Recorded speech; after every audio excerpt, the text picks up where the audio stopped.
Que é assim, vem música, mexe o corpo, mexe o coração, e agora vai tocar mais fundo aí no seu coração, a partilha, o que você vai contar quando você voltar para casa.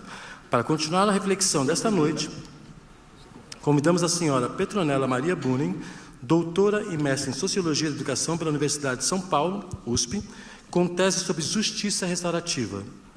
Tem graduação em Ciências Sociais pela USP e especialização em mediação de conflitos pela Pontífice Universidade de São Paulo, PUC São Paulo. Atuou como pesquisadora do Núcleo de Estudos de Violência da USP. Gente, eu posso continuar lendo se vocês quiserem, mas tem 3 parágrafos do que essa mulher fez. Eu posso ler, mas eu acho melhor deixar vocês ouvirem essa mulher, que ela vai despejar todo esse conteúdo de uma vez só. Preparados, preparadas? Bate palma que ela vem ela.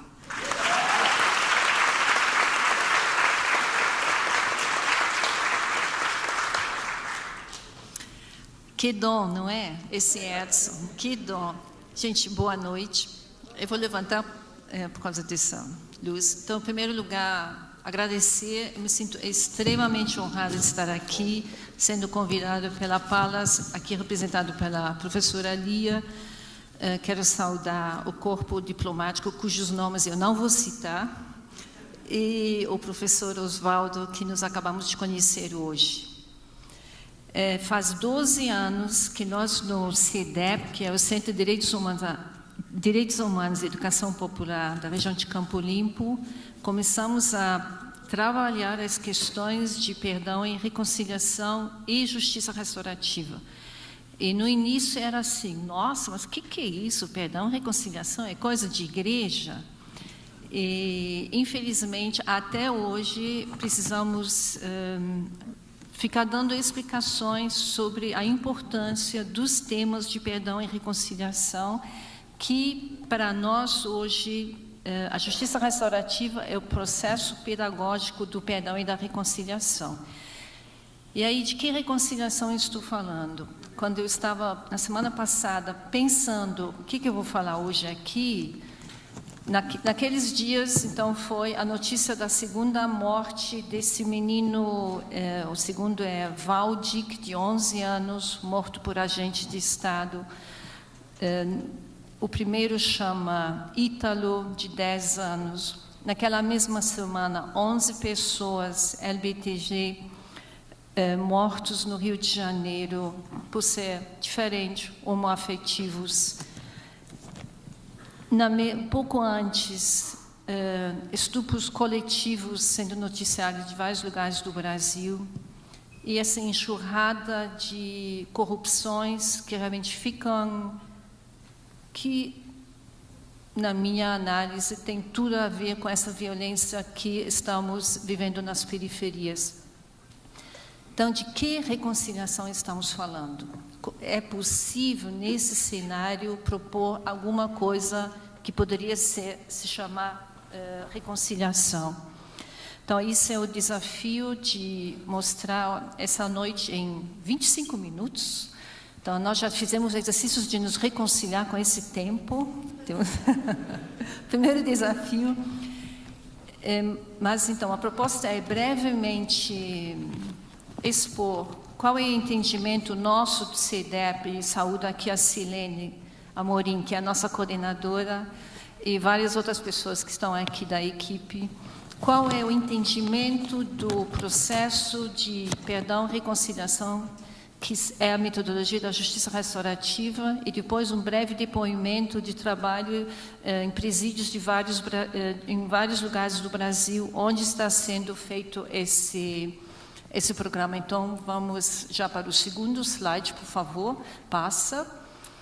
Então, o que é a reconciliação? O que a reconciliação pede?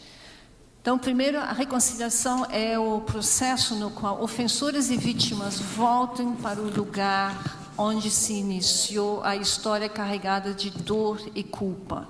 Então, esse difícil processo de realmente voltar para esse lugar.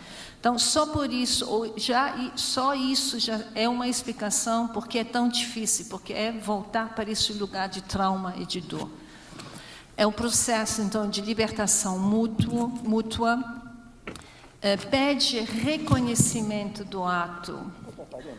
Não, nem um pouquinho.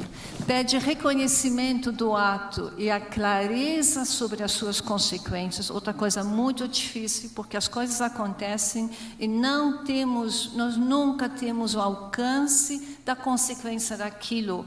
Nós podemos imaginar, mas nunca somos capazes de realmente imaginar o que efetivamente está. O que esse ato provocou em mim, em todas as pessoas conectadas a mim ou nas pessoas que estão do outro lado, seja eu vítima ou seja eu a ofensora. Então, a reconciliação, ela pede a disposição de se responsabilizar pela situação gerada e reparar os danos. Então, outra vez, os danos que podem ser morais, psíquicas e, eventualmente, materiais. E aqui é uma coisa que a reconciliação, ela envolve um terceiro fator, que eu posso chamar Deus, energia, espírito, mas também realmente uma profunda convicção republicana, ou a transcendência, aliás, tudo isso é transcendência. E eu quero ressaltar aqui um texto absolutamente inspirador para esse processo, que é um texto da Hannah Arendt, que chama Perdão e Promessa, onde ela realmente expõe esse profundo espírito republicano que precisamos resgatar.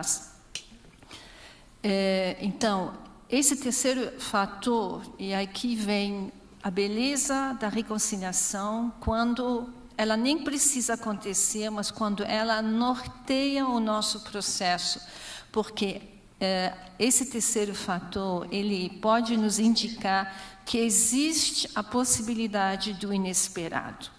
Então, existe a possibilidade, não do esperado, mas existe a possibilidade de inesperado, de um novo início, mesmo que as relações estejam aparentemente num beco sem saída.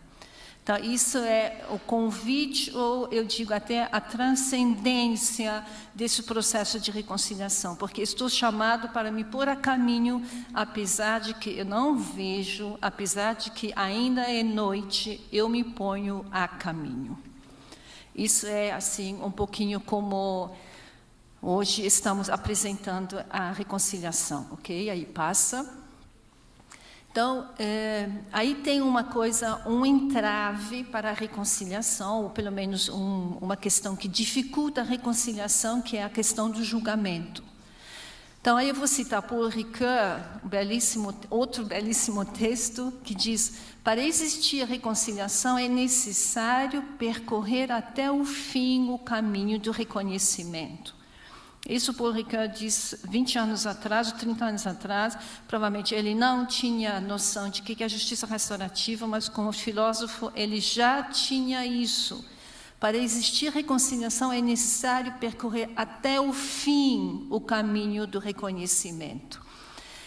E aí o ato de reconhecer, e aí diz ele no mesmo texto, o ato de reconhecer não é uma tarefa que o tribunal ou a instituição judicial se colocam. Portanto, se o tribunal não se coloca a tarefa do reconhecimento até o fim, mas isso é uma condição para que a reconciliação possa acontecer, estamos entendendo que o tribunal não é o lugar da reconciliação. E o tribunal não é o lugar da reconciliação porque é o lugar do julgamento. E julgar é colocar uma decisão, que é exatamente o oposto da reconciliação. Aí quando a gente vai nas palavras, a gente facilmente entende isso, mas muitas vezes não temos o costume de irmos aprofundando essa palavra. Então, aí temos um complicador. Então, o que fazemos? Onde é o lugar da reconciliação quando não é o tribunal? E isso tem muitas e muitas consequências para a nossa vida social, se entendemos que o tribunal não é o lugar da reconciliação. Ok? Aí passamos.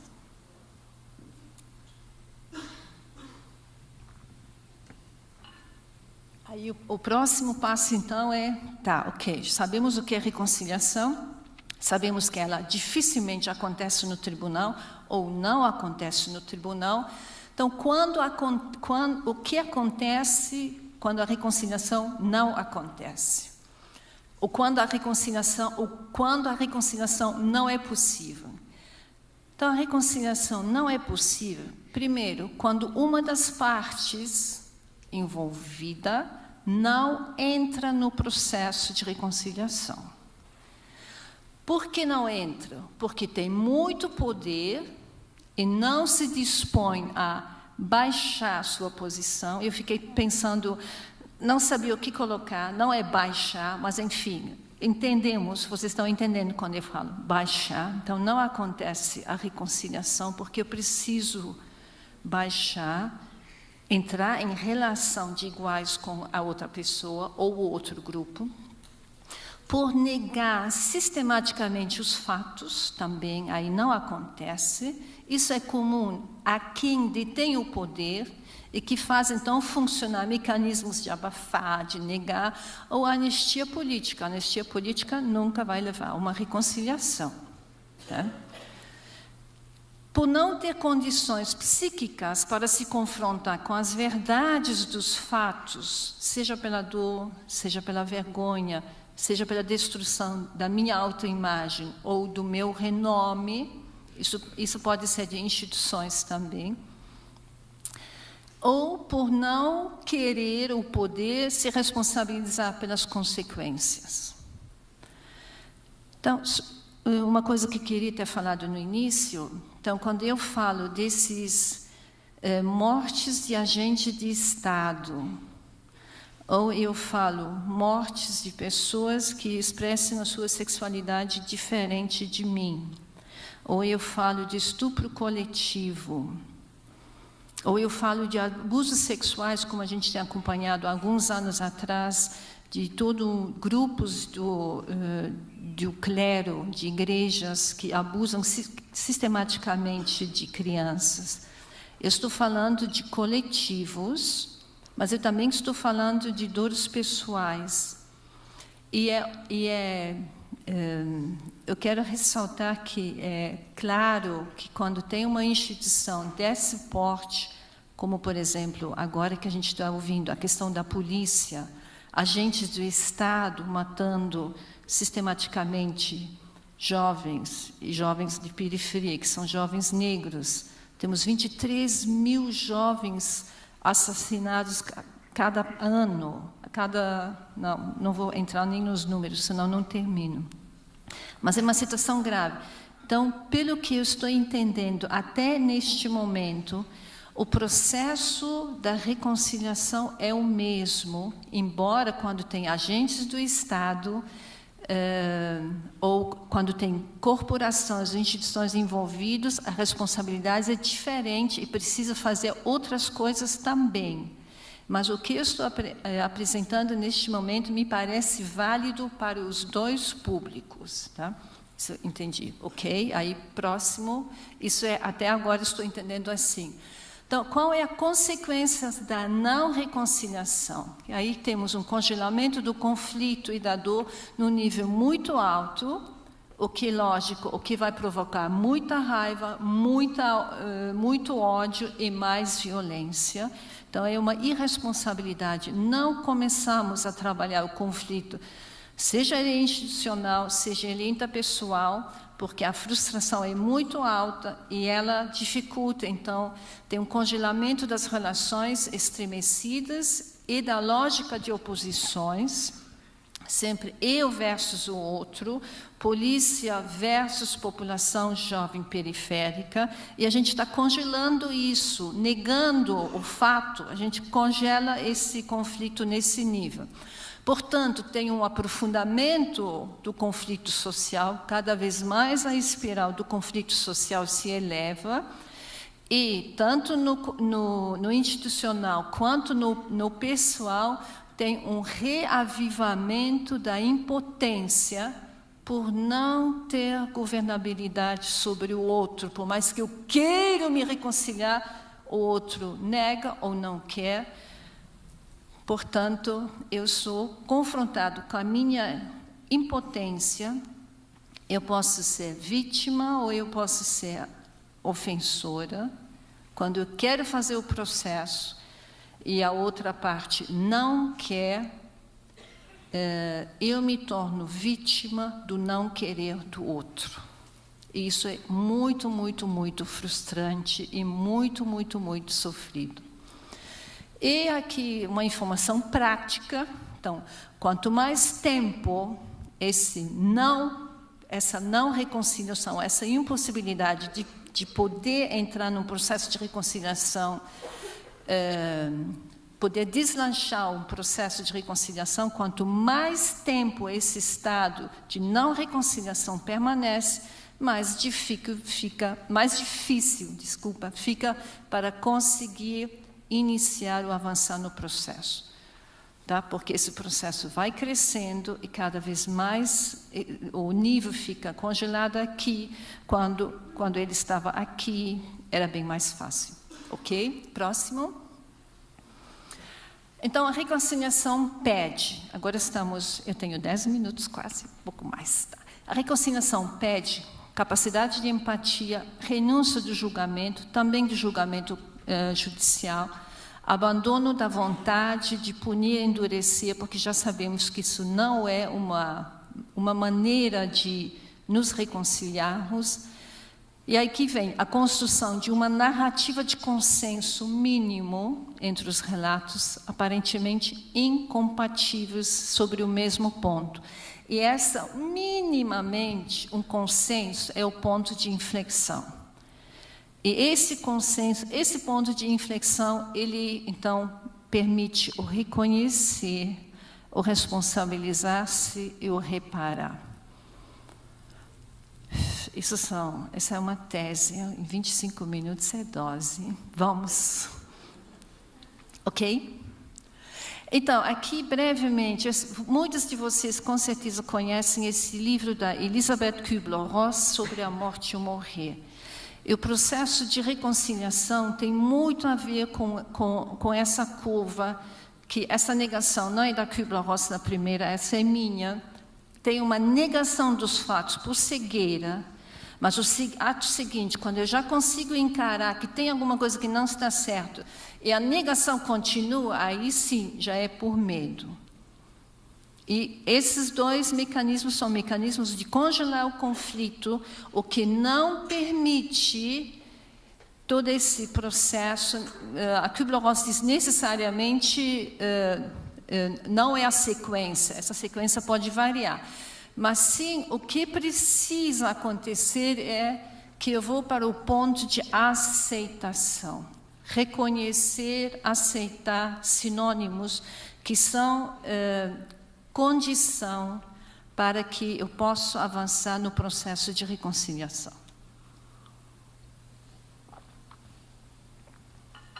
E tem pessoas aqui, eu vi também da pastoral carcerária, que estão dando cursos nos presídios junto conosco. O que eu estou aprendendo só este ano que eu comecei a dar cursos nos presídios, e outras pessoas desde 2011, então temos um acúmulo também aí. Mas a aceitação é a condição para o auto-perdão. Se eu não aceito, se eu fico nessa negação, eu não posso aceitar, portanto, eu não posso me perdoar. Não me perdoando, eu não vou entrar num processo de reconciliação. Quer dizer, não aceitando, eu não posso entrar no processo de reconciliação. Aí já vou a próxima tela. Sim, ok. Então, aqui tem novamente a mesma curva. Então, esse processo de aceitação é um processo de muito esforço psíquico, mental, físico, é uma canseira desgraçada. Por que não? Aí tem essa palavra da translaboração, que é a palavra que resgatei agora recentemente de um texto. Translaborar, já disse que é labuta, gente, é trabalho.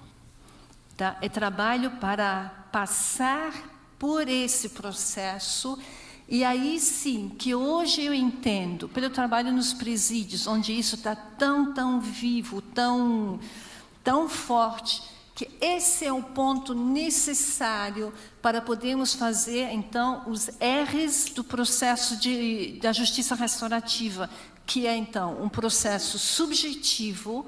A reconciliação pede um processo subjetivo e pede um processo social. Então, assim, é muito esquematizado, mas é um pouquinho como poderia funcionar. Esse trabalho pessoal tem que ser feito, precisamos oferecer essa possibilidade das pessoas se confrontarem com aquilo que fizeram ou daquilo que lhes passou na vida, para podermos ir para um outro ponto de reconhecer o que eu fiz, ou o que fizeram comigo, de responsabilizar-me, e aí independe se é vítima ou ofensor, para que possamos avançar num processo de reconciliação social, eu preciso responsabilizar-me pela dor que está na minha vida. Esse é o pacote que a vida me ofereceu. Então, é um grande convite, é muito trabalho. E isso, lógico, isso é facilitado quando tem um processo de reparação das relações. Então, o que pode levar para uma integração ou uma reintegração. E só um dado... eu acho que está aqui no próximo, sim, acho que está aí. Então, fizemos uma pesquisa num dos presídios onde estamos trabalhando, com essas três, depois que fizemos um processo que nós temos, que chamamos Fundamentos de Justiça Restaurativa, que é um curso, um processo formativo, que está fundamentado na Escola de Perdão e Reconciliação de Bogotá, e a partir do sétimo encontro, nós incluímos conceitos da justiça restaurativa, preparamos esses homens nesse processo de 10 encontros e no final perguntamos, você está disposto a fazer um trabalho, você estaria disposta a fazer um trabalho com suas vítimas para, através de um procedimento restaurativo, chegar a uma reparação de danos, sim ou não? Depois do trabalho, depois desse curso, tá, gente? Você está disposta a contar para a sua vítima o que realmente aconteceu? Então, a questão a possibilidade de uma construção mínima, de uma narrativa consensual. E, sim, o resultado disso foi fantástico. Vamos para o próximo. O resultado foi que 74% desses homens disseram sim. Eu gostaria de fazer um processo com a vítima, um processo que me permite reconhecer o que eu fiz, responsabilizar-me pelo que eu fiz, reparar o que é possível reparar nesse dano que eu fiz. Então, isso para nós foi incrível, uma surpresa muito, muito grande. E uma vez que sabemos que não é o julgamento que leva à reconciliação, para nós do CEDEP, aqui nós temos um caminho possível que pode ajudar numa construção de uma paz, com todas as contradições que temos, com esse quadro de violência racial que temos, já que estamos aqui fazendo homenagem a Nelson Mandela, sabemos que a grande maioria das pessoas presas no Brasil são pessoas afrodescendentes, e talvez só uma próxima informação aqui, próximo slide. Só para ter uma ideia, 44% desses que disseram sim, eu quero isso, têm condenações de mais de 12 anos. Então, são crimes graves. E ainda não temos a possibilidade de esse processo influenciar na sentença, mas temos aqui uma equipe de advogados que já quero reverenciar aqui, que está fazendo o trabalho conosco, com o CEDEP, para elaborar, e aí se tem advogados aqui interessados nessa causa, por favor, que possamos articular com presos provisórios, na audiência de custódia, ou também com pessoas que têm esse tipo de condenação, que possamos oferecer um outro tipo de justiça que possa instaurar o que é justo para todos, reparar danos. E estamos nessa busca, e nesse sentido, eu acredito que o impossível de imaginar pode acontecer, porque já sabemos que o que temos não leva à reconciliação. Então, por fim, um slide que só uma informação próxima. Então, aqui o caminho, reconhecer, responsabilizar-se, reparar, que leva à reconciliação. Já temos essa experiência, não estou falando de teoria. É um caminho para superar o julgamento, a humilhação e a punição. Um caminho que realmente possa estabelecer a justiça e a paz social. Eu acredito nisso, a nossa equipe trabalha para isso. E, sim, o próximo slide, só como informação, então, esse é o curso, que é esse Fundamento de Justiça Restaurativa, tem inscrições abertas, pode entrar no site dessa instituição que chama CEDEP, gente, só para vocês saberem, ali também tem depoimentos de pessoas, temos personagem restaurativo, depoimento de pessoas que fizeram esse curso, que estão conosco nessa construção dessa justiça restaurativa, e propondo saídas que precisamos buscar para esse quadro que nós temos. Então, talvez o último, então, o meu nome, Petronella, e aqui o endereço eletrônico do CEDEP. Isso é um pouquinho o que estava previsto em versão curta, mas não sei se depois temos... aqui vocês podem achar, se tem dúvidas ou qualquer coisa, tem o endereço, tá? Talvez tenha dúvidas, não sei. Gente, obrigada.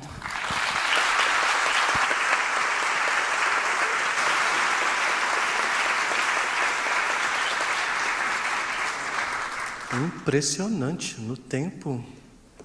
Petronella, não falei que dispensava apresentações? Acabou de passar uma tese inteira em 25 minutos. Acesse o site. Acesse o site. Eu tenho que ir para lá para poder ver. Dá um Google. Esqueci de avisar vocês. Os jovens do projeto Beija-Flor, aqueles jovens do projeto Beija-Flor, fica de pé. Bonito lá, bate palma para eles, minha gente. Olha lá. Olha, gente, é um monte de beija-florzinho. É muito beija-flor, minha gente. Já vamos conhecer eles mais já. Pois bem, não são só rostinhos bonitos.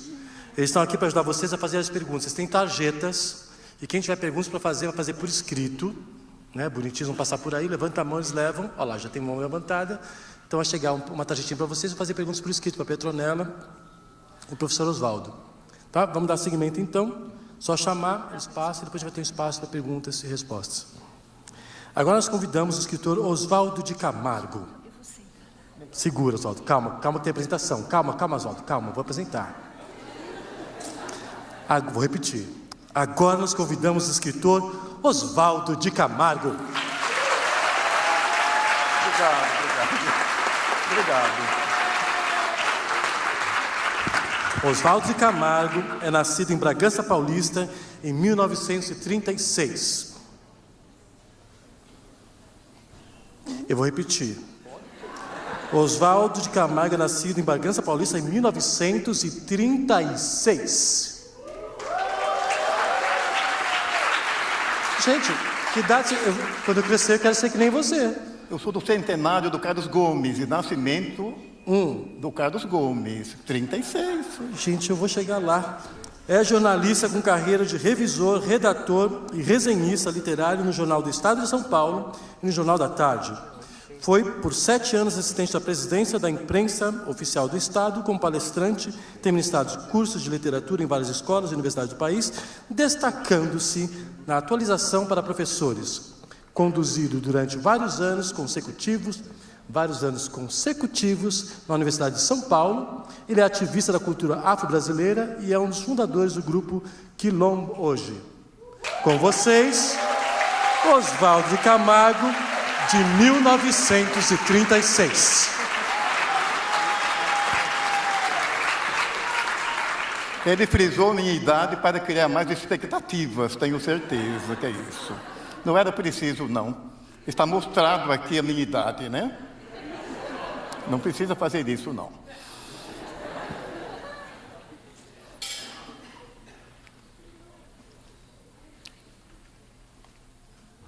Um poeta nosso, Eduardo de Oliveira, ele escreveu: eu sei que sou um pedaço da África pendurado na noite do meu povo.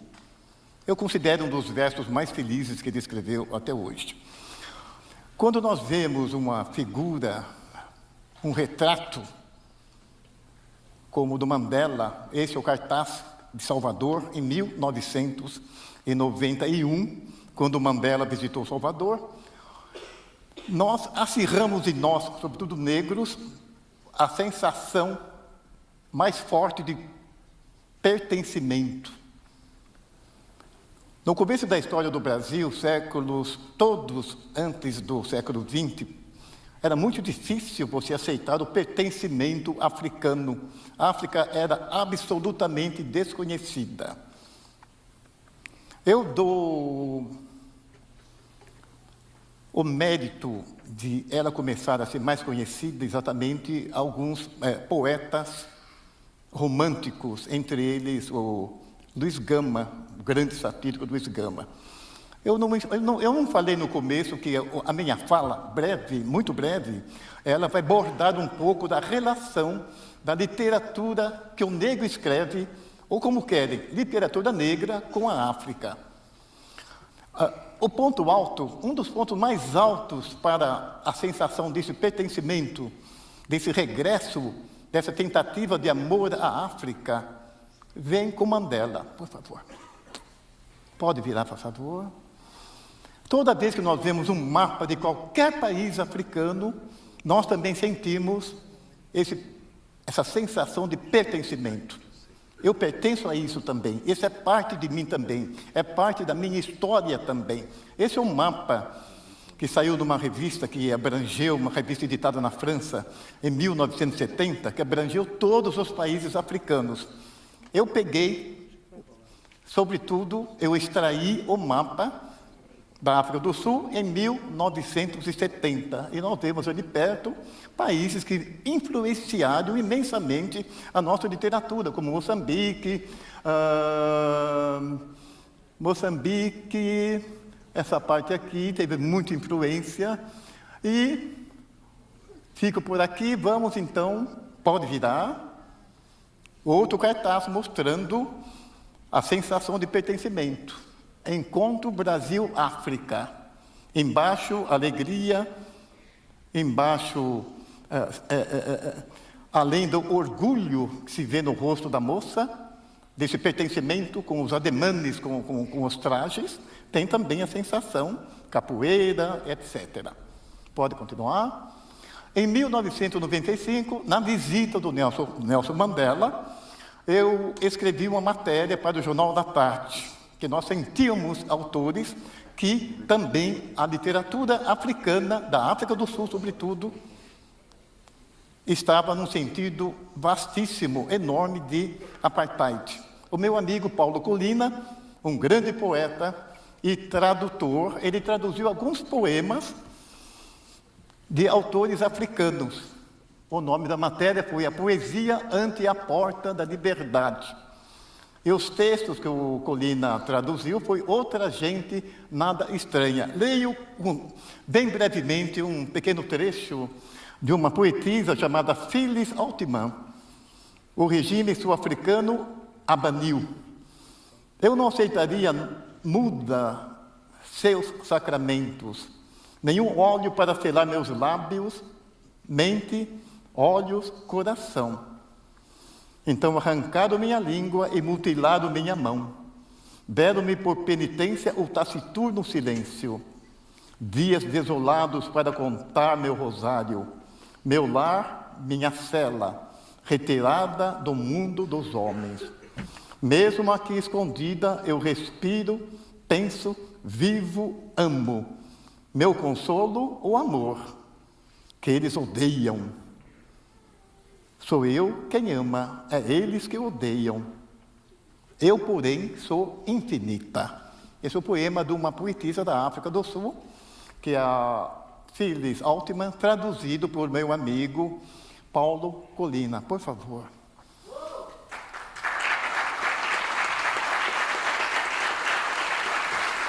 Ora se deu que eu fui ao Palácio dos Bandeirantes com minha mulher, vírgula, Eunice, vírgula, que era a única mulher que eu tinha. E ela guardou o cardápio do nosso almoço com Mandela.